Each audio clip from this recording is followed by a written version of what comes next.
Hey, what's going on, gang? It's Brian here with Brian's Lawn Maintenance. Hey, just wanted to introduce myself and our channel to you guys. Actually, we're on location shooting some aerations today.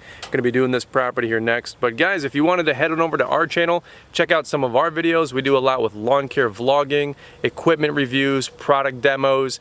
Guys, just wanted to say a big what's up to all of you. Hey, thanks so much for watching. Let's get back to Andy with Cut and Clean Lawn Care. And guys, you take care. What's going on, guys? Andy here with Cut and Clean Lawn Care.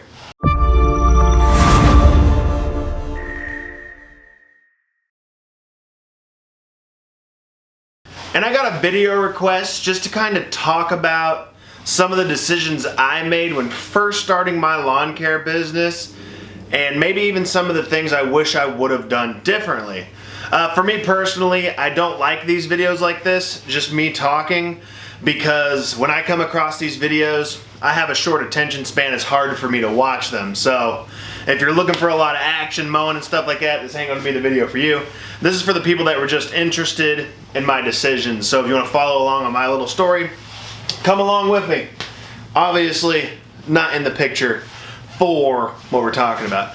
But when I first decided to start my own lawn care service, it was more of a let's just get more money coming in type of a decision. Being a father, being a husband, you have a lot of responsibilities, and my main responsibility is to my family. So I wanted to make sure I was bringing in as much as possible. As all of you know, I work a full-time job and I run my lawn care business afterwards. So with that in mind, the mower I actually started off with, believe it or not, was a Craftsman 42-inch cut, just regular lawn tractor. And that was just neighborhood stuff, not so much business. I didn't have a business license, I wasn't running a business at the time, but what kind of got me into doing it and got my foot in the door. I had a lot of neighbors coming up to me asking me if I could mow their yard, stuff like that, and I was just thinking to myself, you know what, there's money to be made doing this. My first initial purchase, and I'll give you the thought behind why I did it, was the Encore 36-inch hydro walk behind.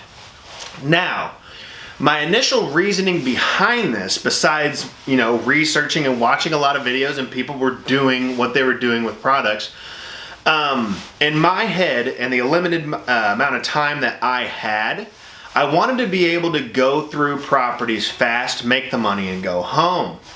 I noticed a lot of these smaller gate properties. What's up? What the f are you doing? No homo. Alright.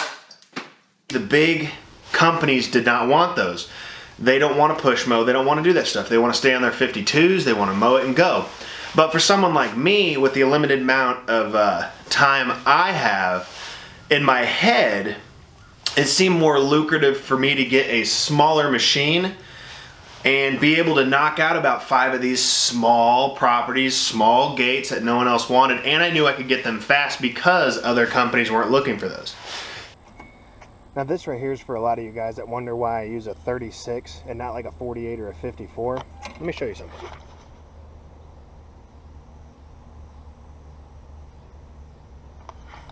Not a lot of room there, right? And I still have this giant backyard to do. Okay. Now this is a $60 property is what I'm getting for this with 36-inch mower.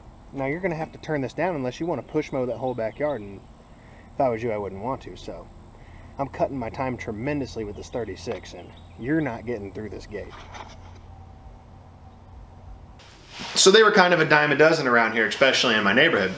So I got the 36-inch walk behind, and for the first 2 years it was great, man. It totally did everything it needed to do.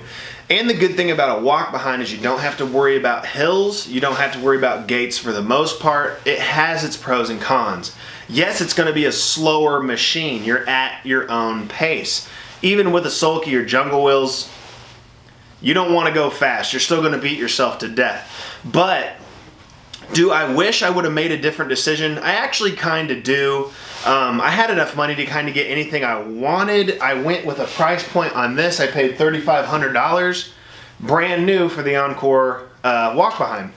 I wish I would have got a 36-inch stander now, but being uneducated, you don't know that stuff at the beginning. I didn't realize how much a stander was working for you while you were mowing compared to the walk behind kind of works against you. Say you do 6 properties with a stander, you're still fine, you're still ready to go, you're just kind of using your hands, not too much is being taken out of you, physically. But with the walk behind and even with the sulky, it takes a lot out of you, handling your levers, maneuvering stuff around, you're getting jostled around, you're getting hit by all these bumps. It takes a lot out of you. So one of the first things I would say when starting my own business is I wish I would have went a different route, but this totally worked fine. It made me a lot of money. It paid for itself in like 4 months, like no big deal, So it was still a good decision. But if I could go back in time, knowing what I know now, I might have made a different decision. As far as small equipment, I believe I started off, I had a Husqvarna handheld blower, and I had a Stihl FS70R as my trimmer. And that'll also kind of go back to my point of just kind of knowing your niche and knowing what you're shooting for. At the beginning, I was just shooting for getting these properties, getting in and out of them after work and making money. I wasn't planning on, doing homeowner associations and things like that. I knew what I was able to do. I knew how much time I had, and I tried to target that niche. I tried to target those areas and those homes. But 3-4 years later now, I'm in kind of a different situation, and I'm realizing that may have not been the smartest decision I could have made at that time. Especially now with this 48-inch stander I have, even the bigger properties compared to the smaller properties, I can do them faster with this than I can do them with this. A smaller property with the Encore walk behind or a bigger property with the stander, I can still get that bigger property done faster with a machine like this. It's more productive. It's more time savvy as far as getting the job done. So that's one of the main things I'll talk about, and just kind of thinking I could have done something different. But this absolutely worked great for me in the beginning.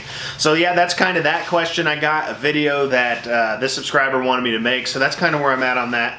That's the only kind of decision I wish I would have made differently, but now it's 2017, guys. I'm kind of heading a different route. I still got what I got here, but I got something new here for even the properties I do have. I'm going to be able to do them a lot faster. So thanks for watching, guys. What else? I got videos all written down on my whiteboard to do. It's been snowy kind of for the last couple days, so I haven't had a chance to get out and do my stuff. I've had another request to do my 2017 lawn care equipment setup, which I'm going to do as well, so I'll get that out to you guys as soon as possible. Like I said, we're almost ready to mow, almost ready to roll. Got to get my garage clean, but like always, guys, like, comment, subscribe. That's my little story about how I started and the decisions I made for what I had. So if you liked it, hit that thumbs up, like, comment, subscribe. We'll see you guys in the next one.